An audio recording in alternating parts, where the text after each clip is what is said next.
मधुर शांति।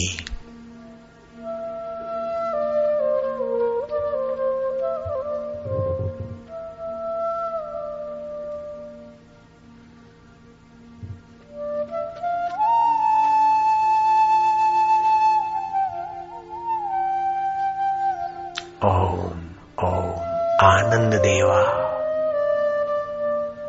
शांति देवा, माधुर्य देवा, प्रीति देवा।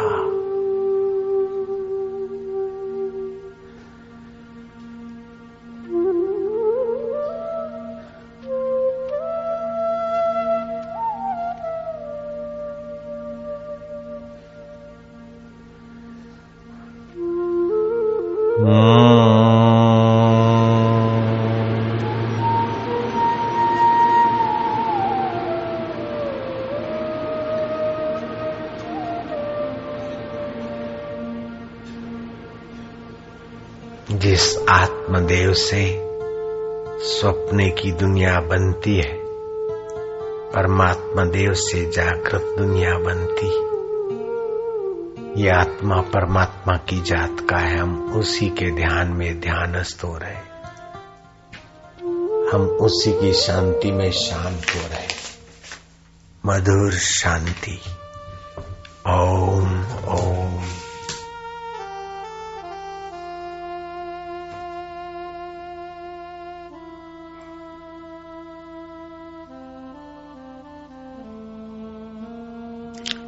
मन में जपते जाए ओम ओम आनंद, ओम ओम शांति, ओम ओम माधुर्य, ओम ओम गुरु, ओम ओम सच्चिदानंद।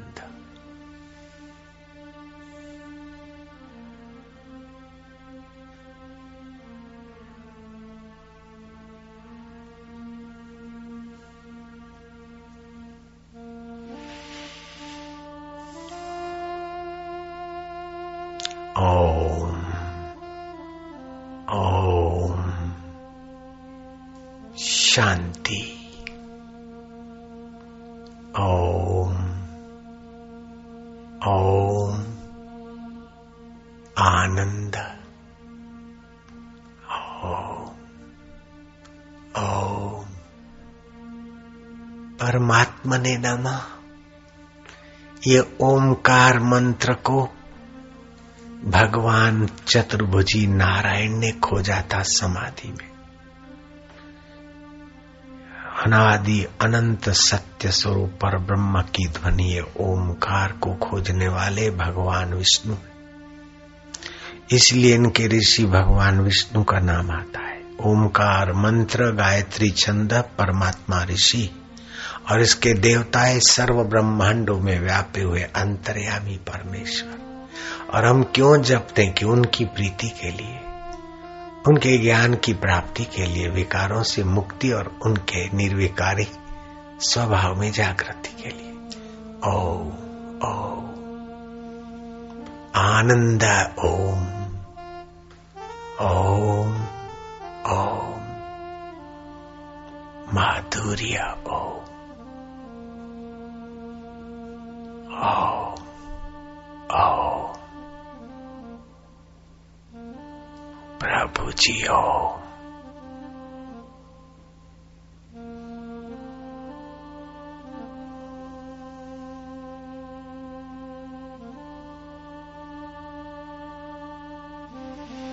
ओम ओम प्यारे जी ओम, ओम ओम मेरे जी ओम। शांतिदाता, तुझ में शांत होने से मन के दोष मिटते हैं, बुद्धि का प्रभाव बढ़ता है, चिंतन की धारा शुद्ध होती है, पापनाशिनी ऊर्जा बनती, जीवन रसमय होता है। हे रस स्वरूप प्रभु, हम तुम में शांत हो रहे हैं।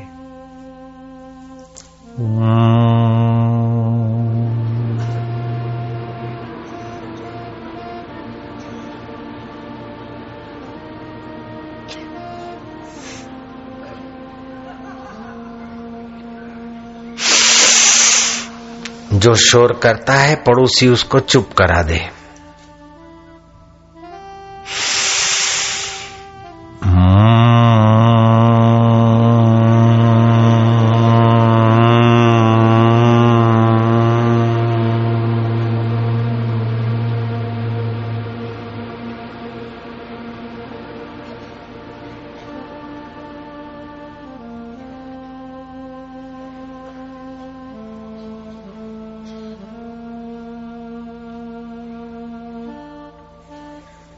श्वास अंदर जाए ओम, बाहर आए तो एक। श्वास अंदर जाए आनंद, बाहर आए तो दो। जीभ न ऊपर न नीचे, दांतों के बीच खड़ी कर दो। मन एकाग्र करने में एकदम जादुई लाभ।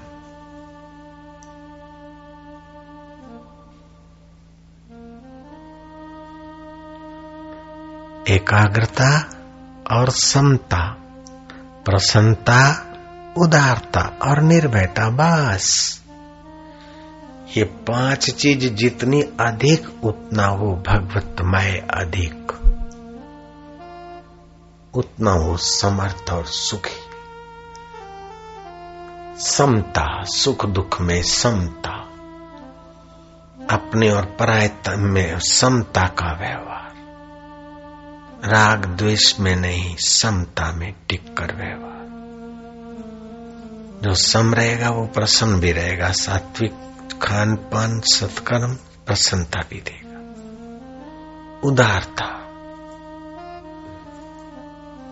और नम्रता, अहंकार रहित चित्त नम्र कहा जाता है। खाली झुकना ही नम्रता नहीं, बेवकूफों जैसा। श्री कृष्ण में, श्री राम में पूर्ण नम्रता थी। प्रातः काल उठ रघुनाथा, माता पिता गुरु नावई माथा। श्री कृष्ण ऋषियों के चरण धोते थे। नम्रता कृष्ण में पूर्ण है, प्रसन्नता पूर्ण है, समता भी पूर्ण है। उदारता की तो बात ही निराली। और रोज श्री कृष्ण ध्यान करते, सुबह दोपहर की संध्या करते श्री रामचंद्र जी। हजारों आदमी, लाखों आदमी तापी तट पर एक साथ ध्यानस्थ। तापी भी प्रसन्न होती होगी सूर्यपुत्री।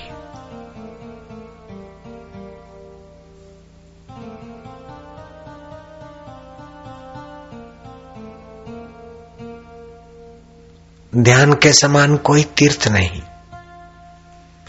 तीर्थों में शरीर पवित्र होता है, ध्यान में स्वयं पवित्र होते। यज्ञ में वस्तु स्वाहा होती है, ध्यान में विकार स्वाहा होते।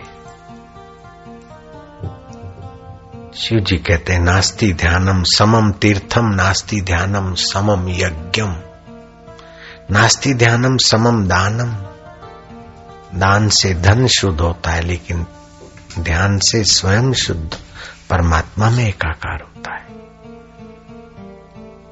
ओम ओम आनंद ओम भोजो, ओम ओम माधुर्य ओम।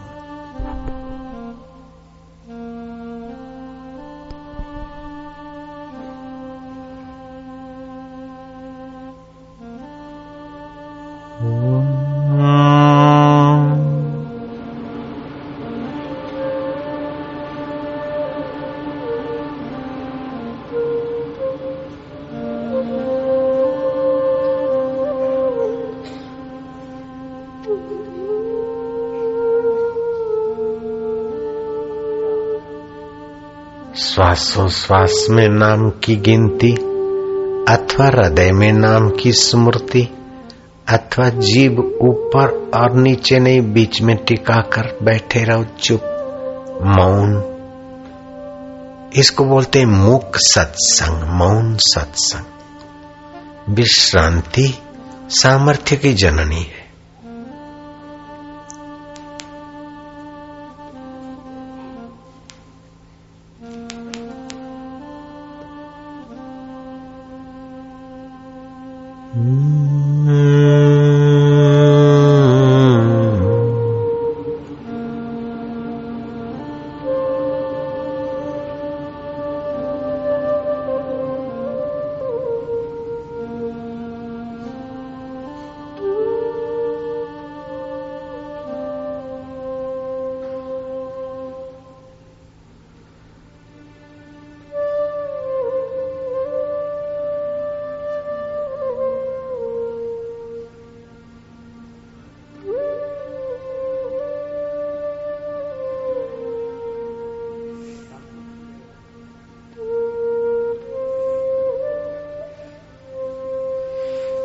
ओम ओम शांति ओम ओम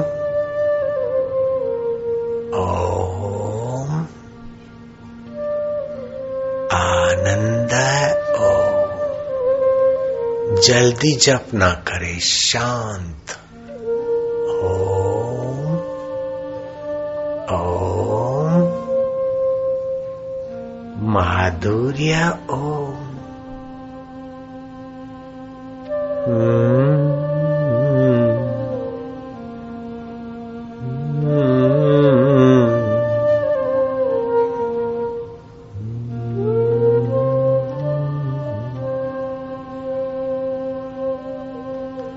डूबते जाओ, भीतर कुछ ना करो, खोते जाओ। जिसने अनुराग का दान दिया उससे कण मांग ल जाता नहीं।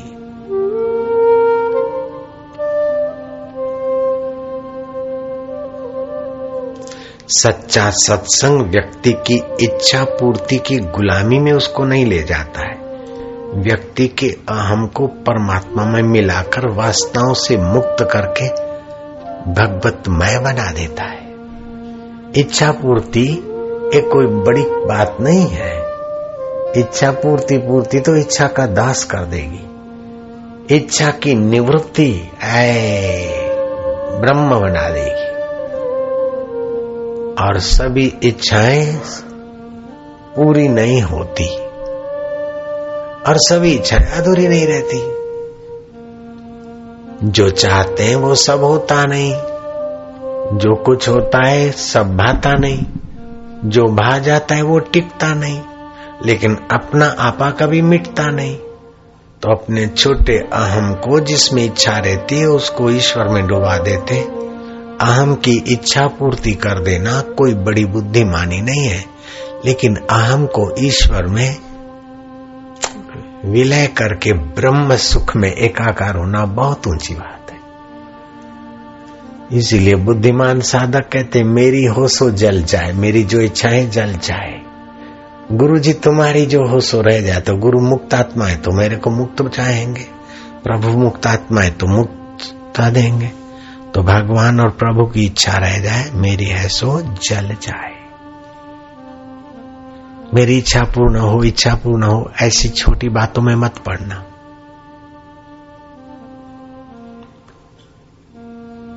सभी इच्छा पूर्ण करना मनुष्य के बस का नहीं है, लेकिन इच्छाओं को मिटाना मनुष्य के बस का है। एक होती है इच्छा, दूसरी होती है आवश्यकता। आवश्यकता कभी मिटती नहीं। जीव चैतन्य सुख स्वरूप है, मुक्त स्वरूप है। ये मुक्ति और चेतन और आनंद की आवश्यकता है। और ये मिले, ये मजा करूं, ये इच्छा है। इच्छा पूर्ति में तो तबाही हो गई, कई युग बीत गए, इच्छाओं की वासना बनी रही। और फिर जन्म लिए, जन्म मिला न मिला, किसी के गर्भ में आए, फिर इकट्ठा हुआ, सीखा, पढ़ा लिखा, इच्छा पूर्ति हुई और बड़ी बनी, फिर मरे। इच्छा की पूर्ति के पीछे तबाही है। लेकिन इच्छा के पेट में भगवत प्राप्ति की इच्छा डाल दो तो इच्छा का पेट फट जाए।